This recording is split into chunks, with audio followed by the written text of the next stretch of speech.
SBI cards पिछला लगभग 10 महीने इस कंपनी के लिए काफी वीक गया है। चार्ट्स पर स्पेशली लगातार कंपनी में गिरावट देखने को मिली।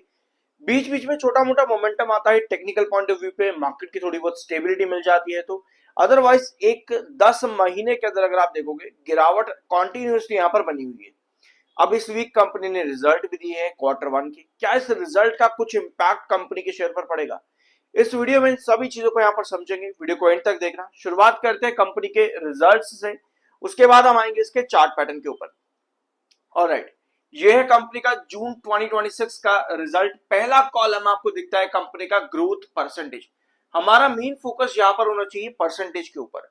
एनुअल बेसिस पर कंपनी का जो परसेंट ग्रोथ हुआ है वो है 3.36% का from year on year basis, यानी कि पिछले जून के कंपैरिजन पर इस बार कंपनी का जो रिवेन्यू है वो 3.36% बढ़ा है। लेकिन जो रिक्वायर्ड ग्रोथ था वो 5.57 था, यानी कि रिक्वायर्ड और एस्टिमेटेड ग्रोथ से कंपनी का ग्रोथ कम आया है, जिसकी वजह से पहला सेगमेंट काफी वीक हो जाता है। ऑल्दो अगर आप इसके नंबर देखोगे पिछले 3-4 क्वार्टर के अंदर आपको दिखेगा कि लगातार कंपनी का रिवेन्यू ग्रोथ जो है वो गिरता चला जा रहा है, यानी एनुअल बेसिस पर कंपनी कॉप अप नहीं कर पा रही, जो कि किसी भी कंपनी के लिए एक नेगेटिव साइन होता है। अब आते हैं आपके नेक्स्ट सेगमेंट पे, ओपीएम परसेंटेज, जो कि बहुत जरूरी है क्योंकि ओपीएम आपका 3% बढ़ा है। इनफैक्ट पिछले 4 क्वार्टर में कंपनी का ओपीएम लगातार बढ़ ही रहा है और इस बार 3% का डिफरेंस कंपनी के ओपीएम पे है, जो कि अच्छी बात है। लेकिन इससे ज्यादा इंपॉर्टेंट पॉइंट आपका रिवेन्यू था, जो अच्छा नहीं है। और इसके बाद जो आपका नेक्स्ट इंपॉर्टेंट पॉइंट है वो है कंपनी का प्रॉफिट ग्रोथ परसेंटेज। सो इस बार कंपनी का जो प्रॉफिट आया है वो है 664 करोड़। आफ्टर टैक्सेस में 664 करोड़ का प्रॉफिट है। पिछले साल यही प्रॉफिट था 556 करोड़, यानी ईयर ऑन ईयर बेसिस पर कंपनी का जो ग्रोथ परसेंटेज है वो आया है 20% पे। नोट करना है इस चीज को, इस बार कंपनी का प्रॉफिट ग्रोथ है एनुअल बेसिस पर 20% का और रिक्वायर्ड था 14%, यानी कि ये वाला सेगमेंट कंपनी का काफी अच्छा इंप्रूव हुआ है। 6% का इंक्रीज है एनुअल बेसिस पर। 6% कंपनी ने ग्रोथ अच्छा दिया है यहाँ पर in comparison with previous growth, यानी कि रिक्वायर्ड ग्रोथ से बढ़िया है। तो पहला सेगमेंट वीक है, दूसरा सेगमेंट काफी बढ़िया है। अब यही अनसर्टेनिटी ना, एक सेगमेंट अच्छा दूसरा सेगमेंट वीक, कंपनी में लगातार बनी हुई है पिछले लगभग 1 सवा साल से, जिसकी वजह से इसके चार्ट पर जब आप पोजीशन देखते हो कंपनी की तो आपको लगातार गिरावट यहां पर दिख रही है। लगभग पिछले 10 महीनों में कंपनी में गिरावट ज्यादा से ज्यादा आपको दिख रही है।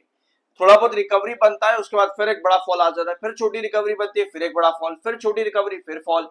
अभी थोड़ा सा अप ट्रेंड यहां पर बना हुआ है। 2 बेसिस, बल्कि इनफैक्ट 2 बेसिस के बाद तीसरा बेस यहां अप ट्रेंड के अंदर ले जाने की कोशिश है। लेकिन क्या ये जो रिकवरी यहाँ पर है, जो आपके रिजेक्शन पॉइंट अब यहाँ पर इंक्रीज हो रहे हैं, जो बेसिस आपके इंक्रीज हो रहे हैं, क्या ये फर्दर कैरी करेंगे? इसके लिए पता है क्या जरूरी होगा आपके लिए?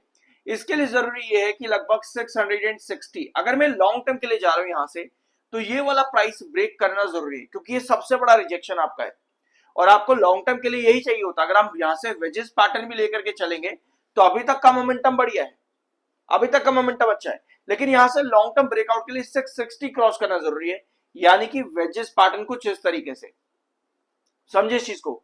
अब लास्ट सेशन की जो आपका ट्रेंड है यहां पर कुछ इस तरह से आपको कैंडल देखने को मिल रही है। इसको हम स्टॉप कैंडल कहते हैं ताकि विजुअलाइजेशन में आसानी हो। टेक्निकल नाम इसका कुछ और है, लेकिन हम इसको विजुअलाइजेशन के लिए स्टॉप कैंडल कंसीडर करते हैं कि अगर आपके पास लगातार गिरावट चल रही है और इस तरह कैंडल आपके पास बन जाए जहां पे ऊपर की टेल लंबी, उसको स्टॉप कैंडल कंसीडर किया जाता है, यानी कि कहीं ना कहीं गिरावट को रोकने की कोशिश करी जा रही है। सो ये कैंडल कहीं ना कहीं आपको शो करती है कि कमिंग वीक के अंदर ये आपको 640, 630 से लेकर के 635 के बीच का मोमेंटम शो कर सकता है, ये कैंडल बताती है। अब भैया मार्केट क्या आपके फेवर में आएगा, ये सबसे इंपॉर्टेंट है। तो अगर आपके फेवर में मार्केट आ जाता है और अगर इन्वेस्टर पर्सपेक्टिव से कंसिडर किया जाता है कंपनी के पैट को, तो कहीं ना कहीं नेक्स्ट वीक में 630 से 635 तक की पोजीशन ये स्टॉक बनाने की कोशिश करेगा। बट फिर वही बात आती है, ब्रेकआउट के लिए 660 क्रॉस करना जरूरी है, क्योंकि 630 635 अगर बनता भी है ना और वहां पर आपके पास बेयरिश सिग्नल क्रिएट हुआ तो कहीं ना कहीं ये वापस ड्रॉप कर जाएगा 610, जो कि अच्छा सिग्नल नहीं है। तो ओवरऑल अभी आपका जो मोमेंटम है 630 635 तक कैरी कर सकता है, छोटी सी पॉसिबिलिटी बनती है, लेकिन स्टेबल कितना रहेगा इसकी अनसर्टेनिटी अभी भी ज्यादा है। यानी स्टिल लॉन्ग टर्म की पॉसिबिलिटी काफी कम है, और जो शॉर्ट टर्म में आपको बार बार रिकवरीज दिखी है और फिर बाद में वापस से फॉल, उसी की पॉसिबिलिटी नजर आ रही है। सब्सक्राइब जरूर कर देना, मन नहीं करता आजकल करने का लोगों का। आई एम एन आरसम सर्टिफाइड। अब आते हैं आपके लास्ट जो बचा हुआ पॉइंट है उसके ऊपर। वैसे तो एक ही पॉइंट है, टेक्निकली 63.1 पर आपका एमएफआई है, 48.8 पर आपका आरएसआई है। और मार्केट एक्सपर्ट्स भी मैं आपको यहाँ पर बताना चाहता हूँ कि बहुत ज्यादा बुलिश है इस कंपनी को लेकर के। लगातार मार्केट एक्सपर्ट्स के टारगेट जो है आपको अच्छे देखने को मिले हैं। फॉर एग्जांपल मई के महीने में 665 का टारगेट था आईसीआईसीआई सिक्योरिटीज की तरफ से। अप्रैल 28 को मोतीलाल ओसवाल 760 का टारगेट था, और एमके ग्लोबल फाइनेंशियल का 850। जब जब मार्केट एक्सपर्ट्स के टारगेट यहां पर आए हैं, उल्टा आपको गिरावट ही देखने को मिली है। तो बड़े टारगेट्स काफी ज्यादा यहां पर है, बट स्टॉक उसके उल्टा और अगेंस्ट ही चलता देखने को मिला है। देखते हैं लेवल्स कब जाकर के अचीव होंगे। ऑफ कोर्स 660 ब्रेक करना जरूरी है, क्योंकि अभी तक ये लोअर लो पैटर्न क्रिएट कर रहा था, बट फाइनली थोड़ा सा मोमेंटम अप ट्रेंड के अंदर क्रिएट हुआ है। अब देखना ये कि 630 635 कितना सस्टेन करता है। कुछ नया जानने को मिला, सब्सक्राइब करना, मिलता अगले वीडियो में।